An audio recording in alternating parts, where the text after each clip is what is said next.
Hello, for Wall Street Media, this is Maria. I'm here with Doug, and we'll help you make money in the stock market with information you can't get anywhere else. Exclusive stuff. Yes. Golf clap for Wall Street Media.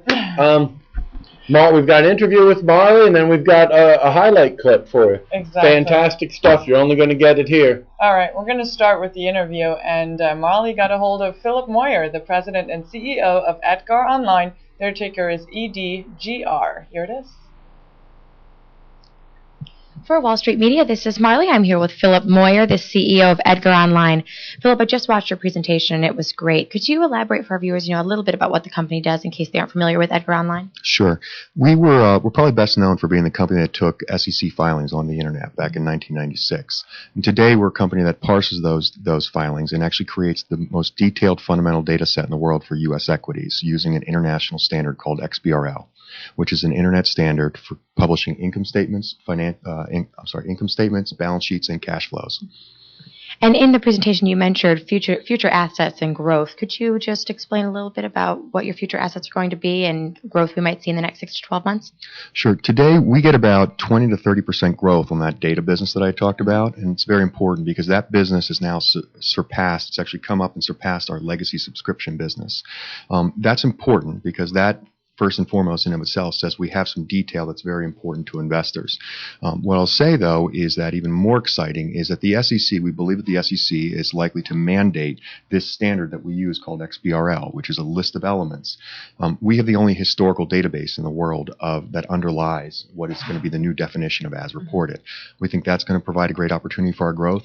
We also use that as a way of helping companies file in XBRL. And so we like to call ourselves the only company that goes from the CFO's desktop all the way to the CFA's desktop. And you have some very, very well-known key partners. If you could just tell the viewers a little bit about maybe your NASDAQ deal or Microsoft. So the NASDAQ deal was, NASDAQ actually, we talked to NASDAQ about the fact that they recently opened up this 144A trading portal. About $1 trillion worth of 144As get traded on top of that platform, and we thought it would be a great opportunity. We've helped the U.S. equities market dramatically with transparency. We thought that that's a great marketplace. There isn't very limited transparency, and there's not a lot of information in that marketplace. We said, what if we used our platform to actually help create 144A data? And so we recently announced that. It's very exciting for us because it proves that our platform not only works with U.S. equities, but it can actually work across multiple assets. From a Microsoft perspective, we've got a very, very attractive user base. We've got a great demographic. These are people that spend a lot of time looking at pages, high net worth individuals that we have a lot of interesting information for. Microsoft saw that exact same demographic and thought that they could really do something for us. Now, we're a financial organization. We sell to financial institutions. We're not a great ad sales organization. So the partnership we struck with Microsoft was that they would represent 100% of our advertising. And it was a fairly unique deal. It's unique in the marketplace, and they've done it with CNBC and also with Dow Jones, and they're just starting to do it with other companies. So it tells you we might have a little something that's interesting there as well. Speaking of unique, your company is very unique in that you're so different from all of your competitors. Could you just explain, how you guys go from creation to aggregation? Sure. So as I mentioned to you, we like to say that we go from the CFO's desktop all the way to the CFA. Most data companies spend their time really focusing on that CFA, which we think we do a great job. We provide more detail, from a depth of analysis of transparency or of fundamental data. But we also help the CFO create that data as well. And so suddenly you're starting to see a connection from the company that has to produce or the asset that has to produce right to the person that has to analyze. That's the magic of the internet, is that you can actually, the same way that publishing has occurred directly from individuals right out to consumers of information as opposed to going through large aggregators, we expect that same transformation in financial assets. We like to call ourselves almost the HTML or the browser of that world. So we use our data to make CFOs smarter about what they should publish, and we use our knowledge of CFOs to make sure that we provide the best detail possible to CFAs. Thank you so much for meeting with me, Philip. I appreciate you taking the time out. Great, thank you. Thank you. All right, next we have another video highlight for you from Dennis Weldon. He's the director of IR for Mentor Graphics. Their ticker is MENT, and he talks about product revenues and growth as new products take hold and profitability rises. Here it is. Our product revenue now, about 80% of our product revenue consists of products where we have #1 market share compared to about 25% in 1996. And we continue to build that percentage. As a consequence, as our new products have taken hold and the company has grown faster than the industry, we have been steadily expanding operating margins and improving profitability from 41 cents per share non-GAAP earnings in 2005 to $1 per share in 2008, driven by focusing on these number one positions. We have a goal to get our operating margins to interim goal to 20%. And so the play in Mentor stock is twofold. One, from 2006 to fiscal '08, we changed our fiscal year this year to a January 31 year end, which is why there's no 2007. Our stock price has actually traded down with the semiconductor industry, even though earnings have gone up. We're down to a roughly sub 10 multiple where we typically trade at 20. And we have been steadily improving operating margins and profitability, and the stock price has not followed at this point. It's our thesis that if we continue to do this, ultimately the stock price will follow operating performance. So characteristics of Mentor: we focus on building number one positions. We develop most of what we sell internally. We augment that with select small acquisitions. Opposite end of the scale is Cadence Design Systems, which builds gets its technology historically almost entirely through acquisitions. And we've built some great product franchises in the late 90s, which we're now expanding.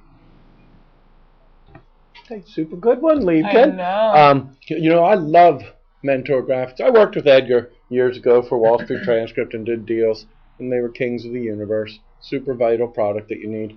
But Mentor Graphics, I just love. I've been working with Monty for years, right? Mm-hmm. Smart, gets everything done all the time, trying to get the message out. What else do you guys need? I own some of them already, and I'm going to buy more on Monday. Again, I was remiss. You know, the Las Vegas stuff throws me off, you know, the different timelines and everything.